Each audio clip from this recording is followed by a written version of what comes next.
And let me ask you a question. Are you or someone in your family in a role of serving? Maybe you're in the military. Maybe you're a first responder. Maybe you volunteer at your church. Well, actually, all of us are called to serve.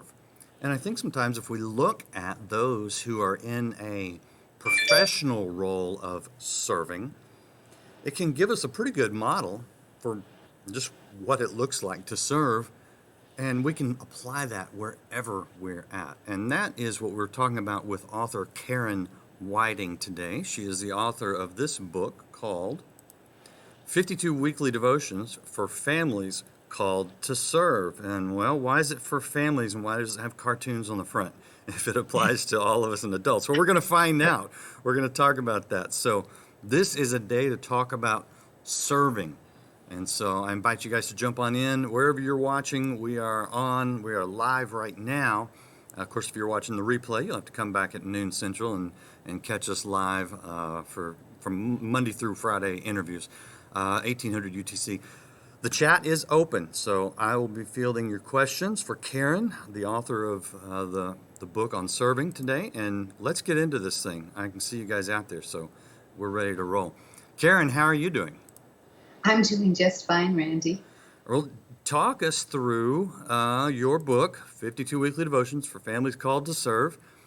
And well, I guess let's start at the top. Why a book on serving? I want to help people develop servant hearts. This is something I did with my 5 children when they were younger, and I found that they still, as adults, serve other people in many capacities. And I feel like in this society that we're in, where people are often self-absorbed, sometimes angry at other people, they're forgetting that we're really called to be the hands and feet of Jesus to serve other people. Now, do you have any kind of special attachment to military or first responders? Yes, my husband served in the Coast Guard for 22 years. He's passed away since that time. My grandfather founded the fire department, a volunteer one in my hometown, and was the fire chief for 40 years till after my marriage. My cousins have served as police officers. I've got a son-in-law who's a pastor. His wife is a disaster case recovery lead responder for Hurricane Irma down in the Florida Keys. And I could go on and on. Yeah, if you look at the dedication page, there's over 20 names of family members who have served. Wow. So this is something you have observed your whole life. Yes, I always say I lived this. Okay. All right. Well, let's jump into some of the content, some of the topics. What are some of the things that jump out to you about serving in the military or in a first responder kind of way that you've applied to sort of all of us? Well, one of it is to understand the heart of the people who respond and serve people, that they do it because they care and they want to help people. At least the ones in my family have done that. We as Christians who serve always do it because we feel called to do so. And that's important to know because that helps us appreciate those law enforcement officers who are sometimes disrespected. It helps us understand what they are doing and their heart. And the other thing is, for those who are in those families where someone serves, they have unique lifestyles because their mom or dad may be gone or have to go away in the middle of a birthday party. Yeah. There's a lot, you mentioned respect. There's a lot of disrespect for police officers, especially these days. What do you think about that when you see that? It grieves my heart. It really does, to see that, to know that these people put their life on the line for us. And for many people that they are willing to die for, those people disrespect them. They may bash them. They may call them names, throw water on them. There's a lot of things that have happened. And part of it is our news, our politicians are not helping to uphold them and respect them like they should be. And it has to start within families. I think we have to teach our children to respect these people, to understand and appreciate what they are doing for us. Yeah, how do we develop that kind of attitude amidst some of the current going the other way in culture? How do we develop that kind of attitude in our family? We can share stories of what these people do. There are stories in the book I wrote. There are stories of good things that police, that other law enforcement are doing that we can find online and share with them so that our children see that.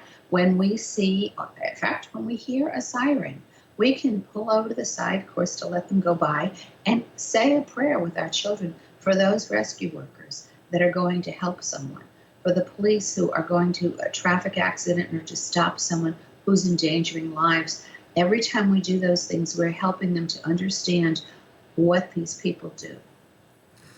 Honestly, when I see that, and I've got friends that are in various branches, several police officer friends. The thing that I have a friend of mine in the Air Force, and I don't like flying, so I look at him and I'm like, no way, right? But with these police officers too, I mean, some of what they go through. I was just having the conversation this weekend because our worship leader at my church, I'm on the worship team. Her husband is a police officer here in the Dallas-Fort Worth area, and that can be a little rough. And she was talking about all the cases he has to review, all the things that he has to deal with, and actually the lifespan of a lot of these service members is lower than the average because a lot of times not just the danger they're in, but the stress that they endure on an ongoing daily basis. And I'm guessing you know this firsthand. I look at them and I think I don't know that I have the courage to face that on a daily basis. Where do you think this kind of courage to serve people that don't even always appreciate you comes from? Well, certainly it comes from God. The other thing is often there's something in their life that impacted them by someone who served, that made Mm, them appreciate and realize what they had done for them. And they do have to have courage and they have to be willing to respond when someone's disrespectful in a courteous way. I know when people would come up to my husband and he was in uniform in the military, because there were different times that he served from Vietnam on where they were not respected. mm. And they would say something bad and he would look at them and he'd say, and I will continue to serve and put down my life for you to have the freedom to say those things. Wow. And that Yeah, would just stop them because they realize you're willing to die for me disrespecting you even. yeah, which is amazing. What stands out to you from your life, from whether it's your childhood, your adulthood? Are there any stories that just really just jump out to you that are personal that really just exemplify the courage or the service that you remember? Well, one story in my book is based on when I was a child, and my grandfather had stopped at our house on the way back from an accident, and he was just so upset. He came in, and it was 11 at night or so. I was supposed to be asleep, but I was upstairs, and I could hear what he said. And they had gotten to a fire. It was just too late to save this person. The car had overturned and gone up in flames, and even if they'd been there, they could not have saved him. And just it just grieved him every time they lost a life. And then I heard the name. When he gave the name, I knew it was the father of my best friend who had just died, Hmm. and that the law enforcement were on their way to let her family know. But we lived so much closer to the scene of the crime. I probably heard first, and I just started praying. But that became so personal. Yeah, yeah, that's tough. I mean, facing those kinds of situations on a daily basis almost, it's almost hard to imagine. We're talking to Karen Whiting, author of the book 52 Devotions for Families Called to Serve. And Karen, let's talk a little bit about the book. Why'd you put it into a 52-week devotional? Families are very busy. They can't Hmm. always do something every day. So I like to do something that gives them a choice. And every week is set up with several choices.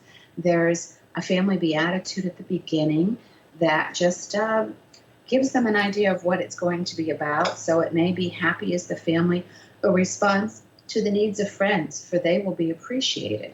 Or a lot of different things like that. And then I have some hands-on activities because children will remember things more if they do something. Hmm. So if we're talking about disaster response, we talk about how to make an emergency kit, how you could collect goods or certain things that are needed for an area that's had a disaster. These types of things Every unit probably has at least one service idea. Some of them are just serve your neighbor, serve at church, those types of things. And then there's a story, a contemporary story that's always based on a true story of people who have served to have been served. It may be a child calling in on a 911 call that really happened, Hmm. and what happened with those responders, how they kept the child on until the people got there. The emergency crew came in, they had an extra person with them to calm the child down, stay with them while they took care of his father. And then there's a Bible story of a situation that is somewhat uh, related to that same topic. And that's followed by some chat prompts that are scriptures and questions that you can discuss with your family. Hmm. And those are so easy to take on the go when you're on the road or at mealtime. See, it doesn't all have to be at once. You can break it up and do it during the week. There's another prompt that helps you complete a scrapbook of your faith for the year as a family, where each week, whatever the beatitude is or the focus, you can be writing something and drawing pictures to go with it. Write down what your children say, because we keep a lot of scrapbooks, but we don't always keep one of what we did to share our faith as a family. Hmm. And it ends with prayer. There's also a tip every week for the frontline family, those who are in these situations, of what they can do to help their own family who has to understand and live with their call to commitment. Because when you serve, it does end up involving your whole family. How do you deal with such a heavy topic at times without traumatizing the child? Well, there's very few, only probably that one and one other that have anything to do with death. Most of them are going to have happy endings, like the 911 call when they were able to save that dad. Hmm. And that was a good thing. There's another EMT story where the EMTs happened to read of a need of equipment that a child had because of a certain problem he had with his heart. And they collected money and were able to get that equipment at a cost and bring it to that child and teach him how to use it. Became a friend with that child as he grew up and continued, battling that particular disease. Hmm. There are stories of people honoring the firefighters, or the story of a child who says to her daddy, "Why is there a teddy bear on the fire engine that you drive?" Hmm. And her daddy explains that when we find a child who's been hurt because of a fire, we give them a teddy bear just to comfort them. And so there's a lot of really warm, fuzzy stories that are really nice that help children understand that these people who serve do wonderful things, Yeah, and they do love. yeah, yeah, no doubt about it. When you when you're tying in scripture to this, that had to be fairly easy, I guess, because there's an awful lot in scripture about serving. What did you find when you were kind of bridging that gap between the scriptures written 2,000 years ago and things that are going on today? I always found the right story, the right place. There's people who were saved in a fire, like Daniel's friends. Oh yeah, yeah. There are um, situations of emergencies that happen, of people who needed healing, and times when Jesus were there, times when you know uh, something happened in those scriptures that just bring us back to situations we're facing today. And I would find that I would put it in there. So if I talked about a big family breakfast, because some people, since the firefighter has a rotating schedule, law enforcement may also. So they may not be there every day for dinner. They may never be there for dinner because of their schedule. And so they might instead have a big family breakfast once a week. And I wrote a story about a family that does that. And then I had them read about Jesus having breakfast on the beach with his disciples after his resurrection. Hmm. So, it's there's always something you can find because there's such a wealth of information in the Bible. Yeah. What are your favorite scriptures about what all of us should be, which is a servant?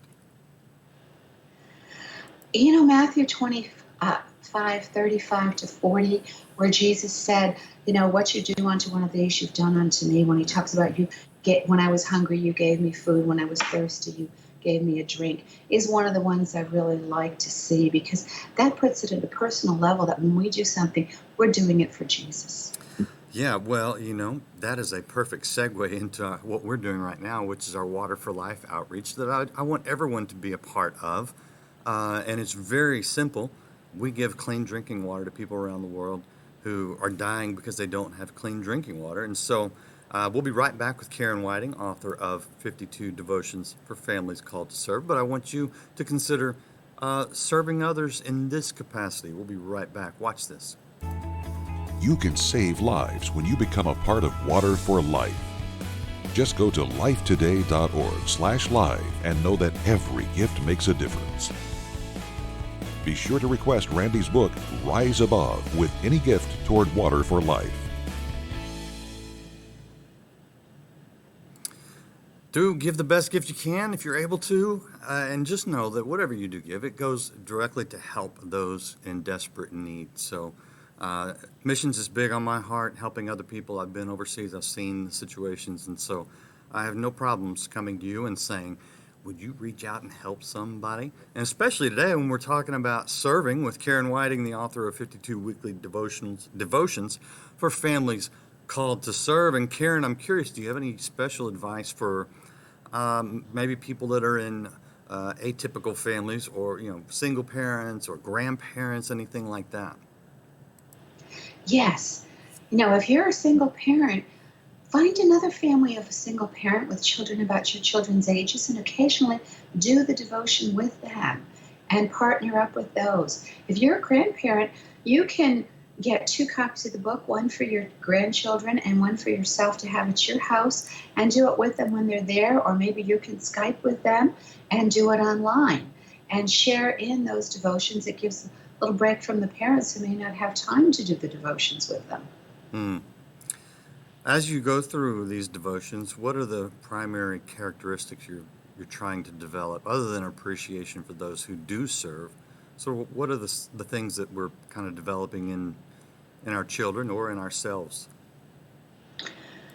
Well, I'm trying to develop a servant heart in that child and ourselves, to remind us to put other people first and their needs, trying to have them spot needs around them, to spot the lonely child in the group, to spot someone who's been bullied even, to notice a neighbor who's sick or having trouble walking in with their groceries, those types of things, to just see that and see where they can reach out and help. Also, there's always that character development. If you serve, are you doing it with a loving attitude, or are you doing it grudgingly? So, it talks about that too, because we want to make sure they serve in a way that is glorifying to God and not because they're forced to serve. Yeah, 100% right. Jesus told his disciples that if you want to be greatest among us, then you have to be the servant. So the servant heart is definitely one that Jesus was very concerned about. How has this impacted you as you've developed it in your children? Are your children grown now, I'm assuming? Yes, my children are grown and I have grandchildren. Oh, okay. Um, this is the point where I'm supposed to say, you look way too young to have grandchildren. So, but how have you seen this pay off in your children now that they're adults? I see them all serving and helping their children serve, every one of them in different ways. I do have one, because her husband's a pastor. She serves within the church a lot, but she serves as a disaster relief worker right now. I have a son that he and his family, they live nearby, and they're always doing service projects through the church, through scouting, through, different places where they've decided they want to help. I've got a son up in Boston, and his children are also serving. And so whichever one I talk about, there's ways they're doing that. And I notice when they come to my house, they're very willing to help me out. And they'll, come up and say, if we're having a big party with family, what can I do to help? Mm-hmm. And that's nice, because it's not just when they go out and do something. They just have that heart that makes them say, can I help?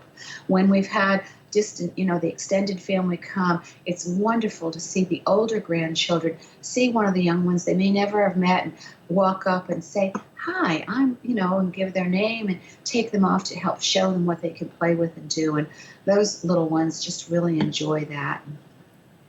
Yeah, if you're not a first responder, if you're not in the military, do you have any? I mean, I could probably come up with several, but do you have any suggestions on where to look to serve if you're not even sure where to begin? Well, there's always civic organizations. There's always things that your church will put out. And I think you should know that. You should know, does your community have a food bank that you can help out with and bring food to? Do they have clothing drives anywhere? Is there a clean up the area day where you can clean up the environment and meet people and just make your community more beautiful even? All of those ways are ways to serve. Mm. And just open your paper and see what activities are going on in a weekend. Many times those involve ones where you can just join in and serve. Yeah. And honestly, if your church is worth anything, your church is doing some service outreaches. And Yes. if not, you might want to find a new church. Um, not to be too mean about it, but let's just be honest. Let me say, if I could ask you a highly personal question, Karen. You said you lost your husband, so you're Yes. widowed. Hmm.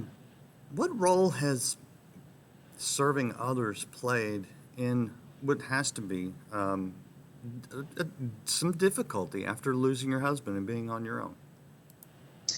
Well, and I've moved since I lost my husband. When I first lost him, it was so sweet. My neighbors who loved him too would come over, help with the yard work, and just drop in and see how I was doing and chat with me. They still email with me and Facebook, which is very nice. My neighbors here, when I moved in and they found out I was widowed, and I, I love cooking. Okay, one of my books is The Gift of Bread, and I right away, because I was writing that book and testing all the recipes, I couldn't eat it all, so I was sharing bread with all the neighbors. And I find that they're always also willing to help me and do things.